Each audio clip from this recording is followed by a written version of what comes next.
Polemik upaya pemerintah dan DPR menganulir putusan MK soal Undang-Undang Pilkada menuai demo di mana-mana. Ya, apa sih yang membuat polemik revisi Undang-Undang Pilkada ini mencuat dan dibicarakan di masyarakat? Kita diskusi bersama Rusdi Maulana.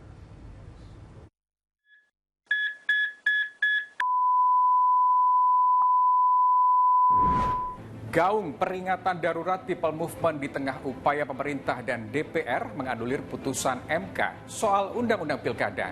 Putusan sebuah Mahkamah Konstitusi kekuatan hukumnya final dan mengikat semua wajib patuh, penyelenggara maupun warga negaranya. Namun dengan adanya kutak-katik putusan MK oleh balik DPR, apakah artinya tatanan konstitusi di Indonesia ini sudah rusak? Selengkapnya kita diskusi.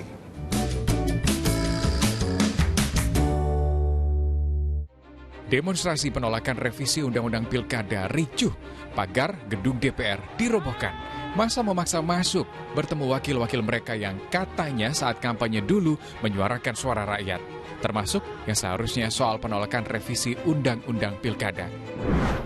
Sebelum demo ini ricuh, rapat paripurna pengesahan RUU Pilkada yang sedianya berlangsung 22 Agustus batal dilaksanakan. Harinya yang batal, bukan rencana pengesahannya. Alasan ditunda hari ini karena jumlah anggota dewan yang tidak memenuhi quorum. Apakah yang termasuk para pimpinan dan anggota balik yang kemarin menganulir putusan MK? Lalu kapan jadinya paripurna pengesahan revisi Undang-Undang Pilkada? Ini kata Wakil Ketua DPR. Ya kalau sidang hari ini ya kita tunda. Kita ada mekanisme, nanti kan harus dirapimkan lagi, dibamuskan lagi. Jadi pada hari ini kita DPR mengikuti aturan dan tata tertib yang ada sehingga pada hari ini pengesahan tidak dapat dilaksanakan. Kalau rapim Demikian. dan bamusnya akan dijadwalkan kapan Bang Desto? Ya belum tahu. Nanti itu kan belum selesai. Sebelum 27 Agustus pendaftaran atau gimana Bang? Ya kita akan lihat mekanisme juga yang berlaku. Apakah nanti mau diadakan rapim dan bamus? Karena itu ada aturannya, saya belum bisa jawab. Nah, jawaban kapan ini rame juga jadi perbincangan. Kenapa? Gak cuma satu, tapi banyak yang komen untuk mewaspadai sidang paripurna dadakan. Bahkan tengah malam. Kalau Anda ingat, RUU Cipta Kerja dulu disetujuinya malam Minggu 3 Oktober 2020. Nah, saya rangkum singkat soal awal mula plot twist putusan MK hingga DPR yang ngebut merevisi kilat Undang-Undang Pilkada. Awalnya, MK mutusin syarat pengajuan calon kepala daerah. Parpol atau gabungan parpol bisa mencalonkan kepala daerah bila memperoleh suara sah 7,5% di provinsi tersebut. Nah, Pilkada Jakarta ada 12 partai koalisi Kim Plus yang menyalonin Ridwan Kamil Suswono. Koalisi gemuk ini dapat menyebabkan lawannya kota kosong.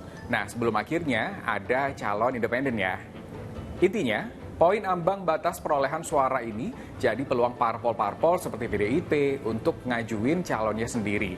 Apalagi PDIP punya 14,01% suara pemilih di Jakarta.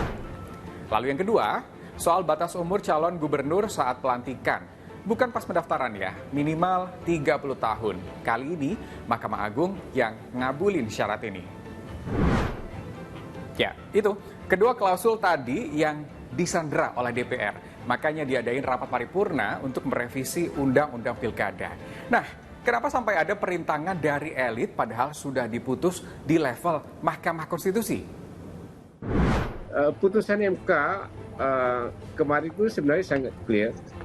Tidak perlu direspon dengan undang-undang dan langsung dilaksanakan dengan pelaksanaan teknis oleh KPU sebagai penanggung jawab penyelenggaraan pemilu. Kan ini berkaitan dengan pemilihan, khususnya pilkada. Jadi belum pernah ada ya, selama sejarah keberadaan Mahkamah Konstitusi, putusan MK hari ini besoknya langsung direspons dengan perubahan undang-undang. Presiden Jokowi juga angkat suara soal kisruh revisi Undang-Undang Pilkada ini. Iya, kita hormati kewenangan dan keputusan dari masing-masing lembaga negara.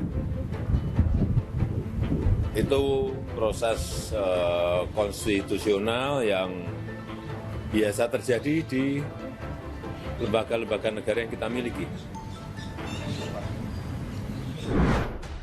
Hormati putusan masing-masing lembaga negara. Tapi balik lagi, bukankah putusan MK itu final? Presiden Jokowi juga pernah ngomong soal ini waktu itu pas sengketa Pilpres 2019.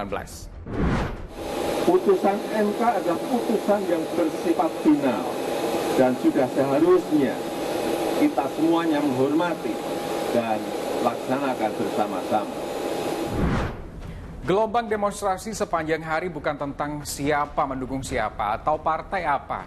Ini tentang rakyat yang berhak punya pilihan. Hak sebagai warga negara. Hak untuk dilindungi hukum di negara yang katanya masih dilandasi hukum. Saya Rusdi Maulana, terima kasih sudah diskusi.